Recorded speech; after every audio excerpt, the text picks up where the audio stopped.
Официализирање на албанскиот јазик на ниво на второ официјален јазик во земјава, рамномерна и еднаква распределба на државниот буџет меѓу македонците и албанците, унапредување на албанците на раководни функции по вертикала во безбедносните служби, полицијата и армијата, ЕУ и НАТО интеграциите. Ова е само дел од платформата што утре, како што најавуваат од Мала Речица, Дуи ќе ја објави откако партиските органи ќе ја усвојат, дека партиските тела ќе расправаат деновива за заеднички документ што ќе биде услов за коалицирање на партиите на албанците во новата влада, најавуваат и од БЕСА и од Алијансата за албанците. Финализирањето на платформата со услови е во пресред на понеделничкото доделување на мандатот од страна на претседателот Иванов на мандатарот, најверојатно на лидерот на ВМРО ДПМН.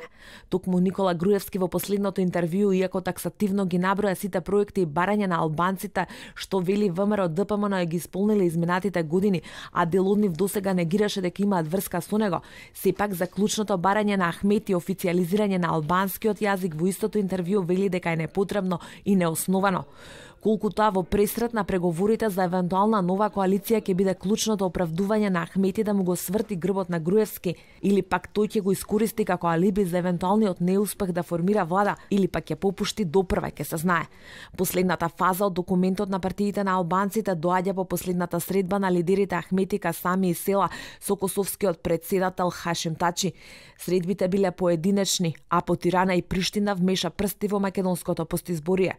Од Дуи вела дека добиле подршка.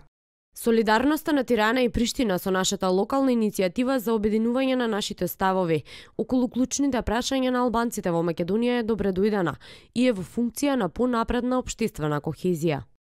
Неофицијално пак дел од лидерите брифираа дека средбата била чисто формална за да не биде како што вела дека единствено Рама се грижи за албанските права во регионот. Од БЕСА и од Алијансата за албанците решија да не коментираат за состанокот со Тачи. Од кабинетот на косовскиот претседател порачаа дека се зборувало за историската шанса на албанците во Македонија.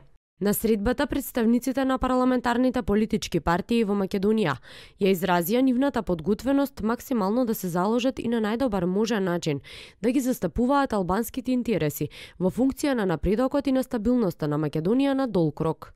Контурите на драфт верзијата беа нацртани на заеднички состанок на тројката со премиерот на Албанија Еди Рама.